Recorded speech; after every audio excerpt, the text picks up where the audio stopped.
The American frontier looms as a dark, contested realm where survival forged heroes and horrors alike. Welcome to Ancient American Explore, where we will unearth the raw truths of this shadowed past. We will dive into the clash between the Comanche and frontiersmen, the saga of struggle, fear, and fierce resilience, where brutal tales of violence, fact or fiction, crafted to demonize one side or the other. Through artifacts, documents, and oral histories, we seek answers, stripping away myths to reveal the human cost of a relentless frontier. I'm Super Gringo. Join me as we navigate this haunting history, where truth lies not in legends, but in the gritty endurance of those who fought to survive.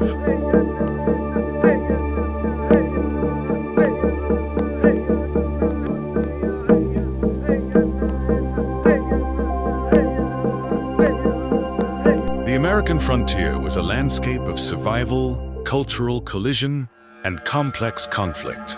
A provocative question emerges from this history. Were the Comanche, the renowned horsemen of the southern plains, so violent that their actions justified extreme measures, even genocide, as some settlers claimed? Or were they misrepresented, their reputation twisted to fuel fear? Some accounts describe horrific acts. Comanche women allegedly torturing captives by gnawing their fingers until broken and mutilating genitals while families watched in horror. Yet doubts persist about the truth of these stories, with questions about their sources' reliability. I approach this with a commitment to evidence, archaeological, documentary, and oral, to explore the worlds of both the Comanche and the frontiersmen, the nature of their violence, and the validity of these claims. Let us seek a truth grounded in fact, not myth, with the care this complex history demands. The Comanche must be understood within their cultural and historical context. By the 18th century, they dominated the southern plains, modern Texas, Oklahoma, New Mexico, and Colorado. Originally Shoshone, they transformed into a nomadic, equestrian society after adopting horses from Spanish colonizers. Archaeological evidence, such as horse gear and trade goods from plain sites, reveals their mastery of mobility, enabling them to hunt bison, trade with Europeans, and raid strategically. Their society was decentralized, with autonomous bands led by flexible leaders. Some bands forged peaceful trade alliances, as documented in Spanish records from the 1700s. New Mexico, exchanging horses and hides. Others raided for resources, often taking land and goods from neighboring native groups and settlers. Some native groups, including certain Comanche bands, engaged in savage acts, seizing land and resources from neighbors like the Apache or settler communities. Mexican records from the 1840s describe Comanche raids that disrupted villages and claimed lives. Yet much of this violence was not arbitrary. It was often a calculated response to threats posed by U.S. soldiers and frontiersmen, whose encroachments, land theft, broken treaties, and military campaigns jeopardized Comanche survival.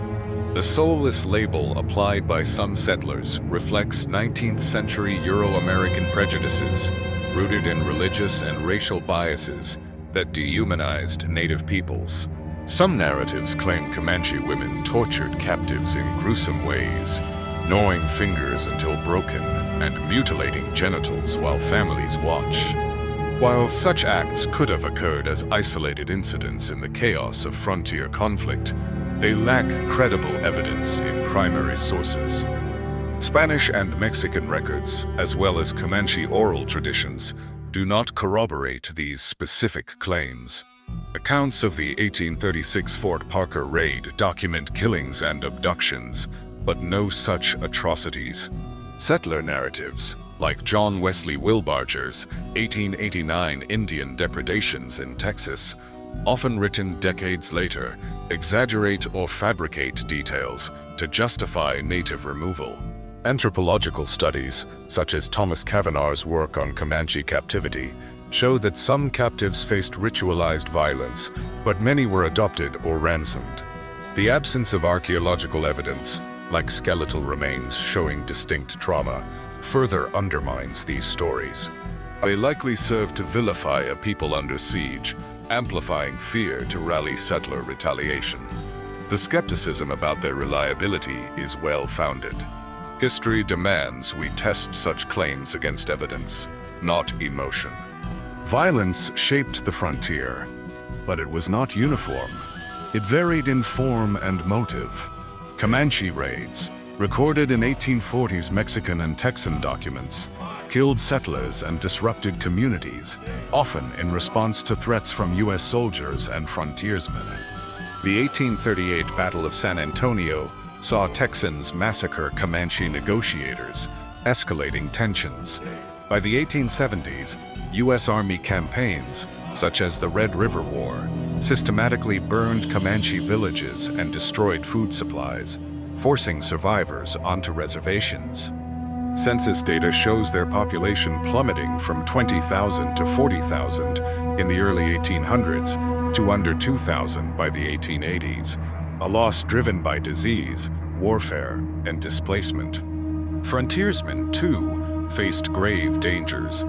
Often isolated, they were vulnerable to raids, like sitting ducks in open fields, their lives and possessions at risk.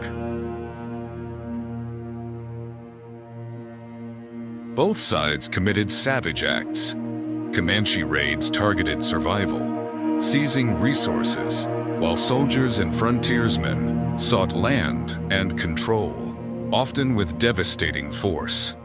Both bore blame, and both had rightful concerns for their time. The Comanche fought to protect their lands and possessions from settlers who threatened to take everything. Settlers faced constant fear of attack in a hostile landscape. Neither side's violence justifies the other, but both were shaped by the relentless pressures of survival. The notion that genocide was an adequate solution to control a violent people is profoundly misguided. Genocide, mass killing or cultural erasure, was a colonial tragedy, not a solution. The 1867 Medicine Lodge Treaty and subsequent campaigns aimed to confine and assimilate native peoples, often through starvation and violence. Archaeological evidence, like burned campsites in Palo Duro Canyon, and Comanche oral histories, preserved in works like Ernest Wallace's The Comanches, reveal a people fighting against existential threats. The soulless stereotype was a colonial prejudice, not a truth, used to dehumanize native peoples and justify their destruction. The Comanches' violence fueled a perception that all natives were savages, a guilt by association stereotype that unfairly branded diverse native groups.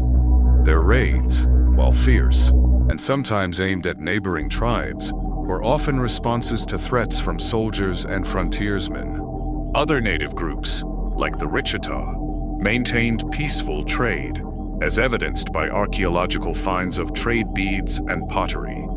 The Comanche were not the devil's advocates, but a people resisting a world that offered them few options.